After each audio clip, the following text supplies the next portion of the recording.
College of Arts and Commerce. This is a SST Edupedia. I am Assistant Professor Sachin Falke, Department of History.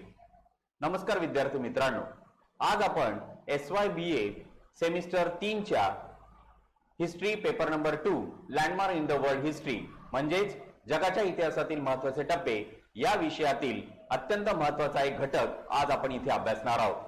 आजच्या अभ्यासाचा विषय आहे American राज्यक्रांती आणि तिची कारणे. अमेरिकन राज्यक्रांतीबद्दल सर्वप्रथम आपण प्रस्तावना या ठिकाणी पाहणार आहोत. 19व्या शतकामध्ये राष्ट्रवादाचं शतक म्हणून हे शतक या ठिकाणी मानलं जातं, परंतु त्याची पाळंमुळं जर आपण पाहिली तर ती आपल्याला अमेरिकन राज्यक्रांतीमध्ये दिसून येतात. गुलामगिरीच्या जोखंडातून मुक्त होणारा प्रथम देश म्हणजे अमेरिका होय, आणि अर्थात त्यासाठी त्या देशाला सर्वात प्रथम क्रमांकाची जागतिक शक्ती असलेल्या इंग्लंडशी त्यांना संघर्ष करावा लागला. म्हणूनच या घटनेला अमेरिकन स्वातंत्र्य युद्ध असंही या ठिकाणी म्हणतात. अशा या अमेरिकन राज्यक्रांतीची कारणं सर्वप्रथम आपण अभ्यासणं गरजेचं आहे. त्यामुळे सर्वात प्रथम आपण अमेरिकन राज्यक्रांतीची कारणं पाहूया.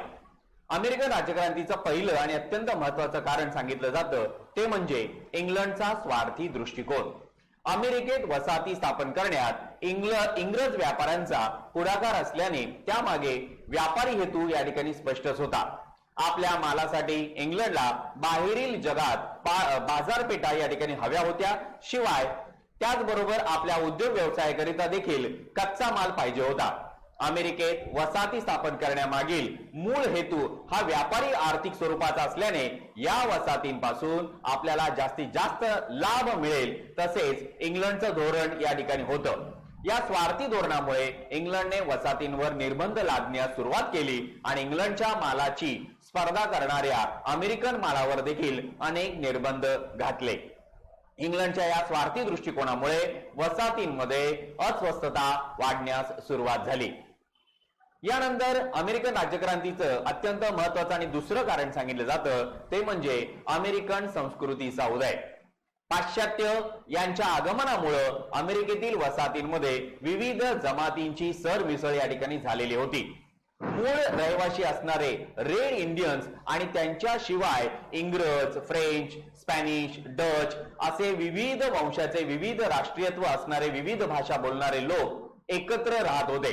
अमेरिकेत येणाऱ्यांमध्ये प्रोटेस्टंट आणि कॅथोलिक पंथाचे देखील लोक जास्त असले तरी काही इतर पंथाचे देखील होते.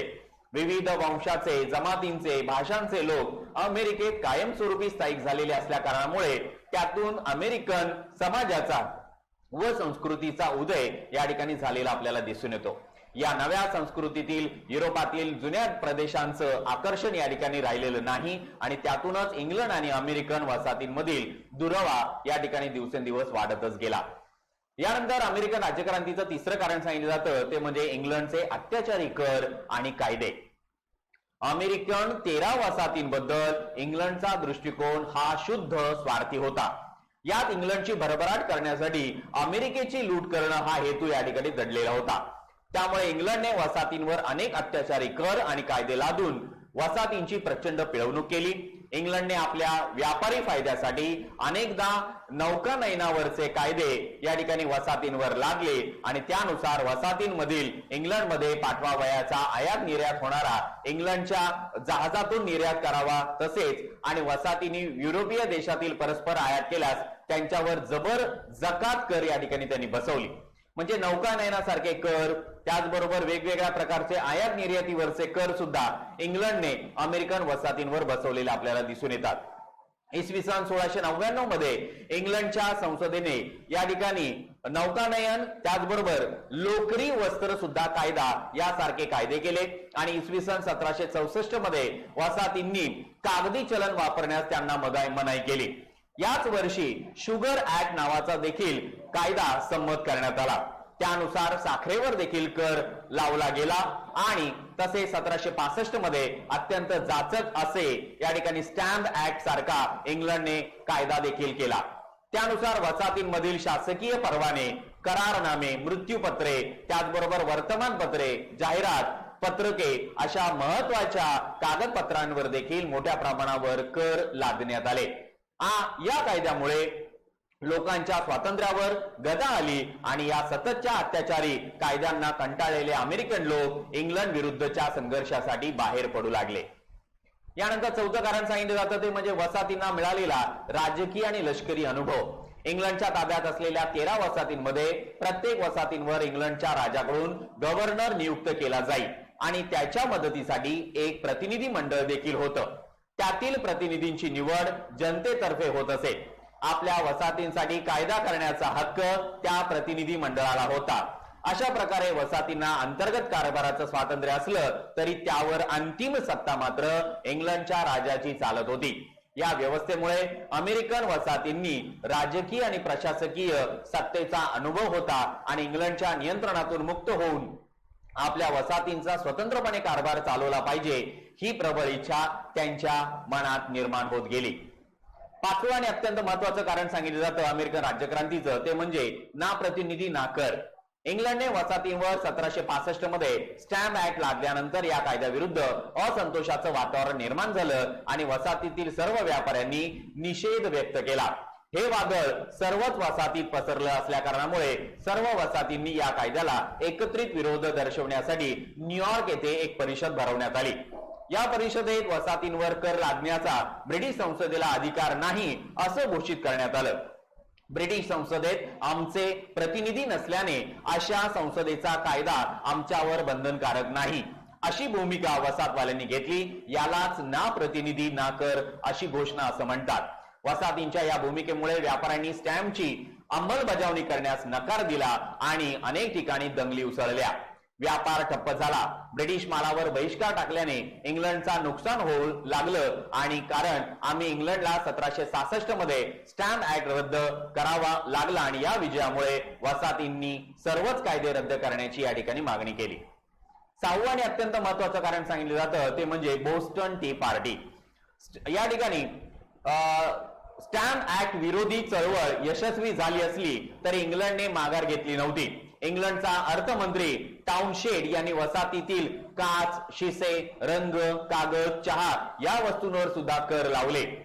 या कायद्याविरुद्ध अमेरिकन वसाहती पुन्हा पेटून उठल्या आणि बोस्टन आणि इतर बंदरात हिंसक उठाव झाले.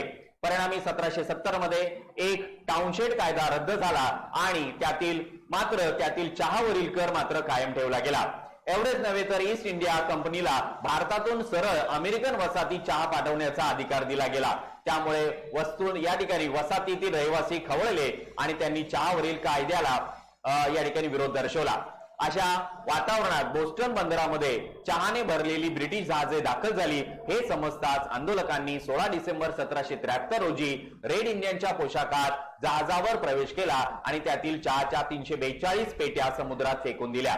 या चहाची अंदाजे किंमत 10,000 पाऊंड इतकी होती आणि बोस्टन टी पार्टीने क्रांतीसाठी या ठिकाणी वातावरण निर्माण केलं आणि या घटनेमुळे चिडलेल्या इंग्लंडने चहाची नुकसान भरपाई मिळेपर्यंत बोस्टन बंदर बंद ठेवण्याचे जाहीर केलं. या संपूर्ण अमेरिकन राज्यक्रांतीमध्ये अत्यंत महत्वाचं कार्य ज्यांनी पार पाडलं ते म्हणजे विचारवंतांचं कार्य.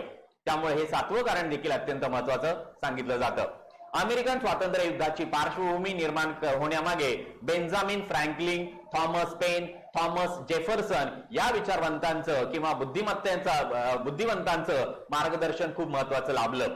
बेंजामिन फ्रँकलिन यांनी वसाहतींनी एकत्र येण्याचं आव्हान केलं आणि त्यांच्या नेतृत्वाखाली सर्व वसाहतींची 1764 मध्ये फिलाडेल्फिया येथे परिषद झाली. या परिषदेने इंग्लंडची व्यापार बंद करण्याचा निर्णय घेतला आणि दुसऱ्या फिलाडेल्फिया परिषदेत थॉमस पेन या इंग्रज लेखकाने 10 जानेवारी 1776 रोजी कॉमन सेन्स नावाचं 50 पानी पुस्तिका सुद्धा प्रसिद्ध केली. त्यात इंग्लंडचा राजा तिसरा जॉर्ज हा मठ्ठ असल्याने त्याच्याशी एकनिष्ठ राहण्याची गरज नाही, वसाहतींचा व्यापार इंग्लंड पुरता मर्यादित करणं मूर्खपणाचं आहे आणि स्वातंत्र्यानंतर वसाहतींची प्रगती झपाट्याने होईल अशा रीतीने इथे मोठ्या प्रमाणामध्ये हा या ठिकाणी विचार इथं थॉमस जेफरसनने मांडलेला दिसून येतो.